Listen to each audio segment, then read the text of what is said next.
Pernah nggak sih kalian penasaran, kok bisa ya Google ngerti pertanyaan kita yang aneh-aneh dan rumit?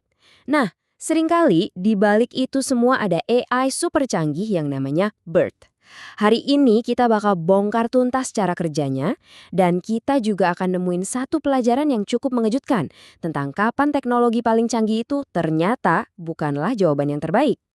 Oke, ini dia agenda kita. Kita bakal mulai dari apa itu BERT, terus kita dalami apa sih yang bikin dia jadi terobosan besar, dan gimana cara kerjanya. Tapi puncaknya ada di bagian akhir, sebuah studi kasus langsung dari Indonesia yang hasilnya, wah bener-bener di luar dugaan. Yuk kita langsung mulai aja. Pertama-tama, kita kenalan dulu. Apa sih sebenarnya BERT itu? Dan kenapa dia bisa sepenting itu di dunia AI? BERT itu singkatan dari Bidirectional Encoder Representations from Transformers. Oke, jangan pusing dulu sama istilahnya. Gampangnya gini aja. Bayangin, BERT itu kayak AI yang disekolahin dengan cara disuruh baca hampir semua tulisan di internet, termasuk seluruh Wikipedia. Tujuannya apa? Biar dia ngerti bahasa manusia, ya kayak kita. Nah, setelah dia lulus dengan pengetahuan umum yang super luas, dia siap buat dilatih untuk tugas-tugas yang lebih spesifik. Dan begitu dia muncul, dampaknya itu luar biasa. Pas pertama kali dirilis, BERT itu nggak cuma bagus, dia langsung memecahkan rekor di 11 kategori pemrosesan bahasa alami.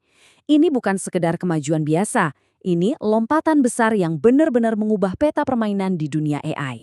Jadi, apa sih rahasia di balik kehebatan Bioati? Jawabannya ada di satu inovasi utama yang bikin dia beda banget dari semua model AI sebelumnya. Pertanyaan paling mendasarnya kan ini, gimana caranya sebuah mesin bisa benar-benar paham konteks sebuah kata? Ambil contoh kata bisa. Itu bisa berarti mampu melakukan sesuatu. Atau bisa juga berarti racun ular kan? Tanpa konteks, bahasa itu jadi ambigu banget. Nah, di slide ini perbedaannya kelihatan jelas banget. Model-model lama itu ibaratnya baca cuma dari kiri ke kanan. Jadi pas dia nemu kalimat, I made a bank. Dia bingung, ini bank tempat simpan uang atau pinggiran sungai. Tapi kalau BERT, dia ini ngelihatnya dua arah, maju dan mundur.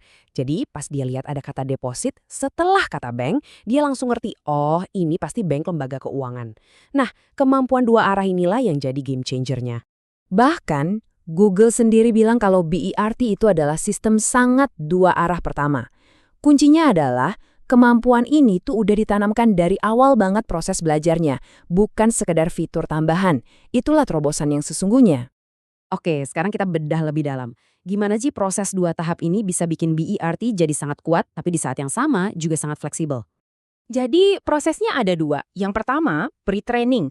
Anggap aja di tahap ini BERT lagi kuliah S3. Dia baca miliaran kata buat dapat pemahaman bahasa yang super luas dan umum. Ini kerjaan beratnya. Tahap kedua itu fine-tuning. Nah, si dokter bahasa ini sekarang dikasih training singkat buat kerjaan yang spesifik. Misalnya buat jawab pertanyaan atau ngenalin sentimen. Nah, tahap kedua ini jauh lebih cepat dan lebih murah. Oke, teorinya cukup. Sekarang kita masuk ke bagian yang paling seru. Di mana sih performa BERT di dunia nyata? Kita akan lihat sebuah studi kasus yang menarik banget, dan ini lokasinya di Indonesia. Jadi, para peneliti ini punya tantangan yang sangat relevan buat kita di Indonesia. Bisa nggak sih sebuah mesin diajarin buat secara otomatis nemuin kepanjangan dari sebuah akronim atau singkatan? Kita tahu kan bahasa Indonesia itu surganya akronim. Ada Pilkada, ada Damkar untuk pemadam kebakaran sampai Kemendagri untuk kementerian. Buat kita sih ini biasa banget. Tapi buat mesin menghubungkan singkatan ini sama kepanjangannya itu tantangan yang cukup besar. Untuk itu, para peneliti ini bikin semacam pertandingan. Mereka mengadu beberapa algoritma machine learning yang berbeda buat ngelihat mana sih yang paling jago buat ngerjain tugas spesifik ini.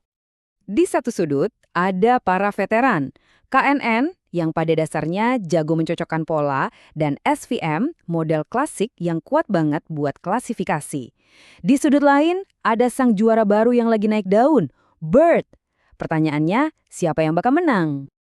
Dan disinilah ceritanya jadi menarik banget. Hasil dari pertandingan ini benar-benar di luar ekspektasi. Jadi, pertanyaan besarnya, dari 3 model yang bertanding, mana yang performanya paling bagus buat kenalin akronim bahasa Indonesia? Coba kita lihat papan skornya. Di posisi puncak, ternyata bukan BERT. Justru SVM yang menang dengan akurasi yang luar biasa, 97,93%. KNN ada di posisi kedua, tipis di bawahnya. Dan coba lihat ini, dua versi BERT, si model super canggih itu, justru ada di posisi paling bawah. Jauh banget selisihnya. Aneh kan? Angka ini 97,97%, nyaris sempurna.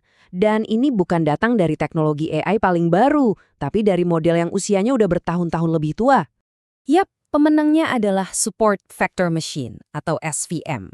Ini adalah sebuah plot twist yang ngasih kita pelajaran penting banget.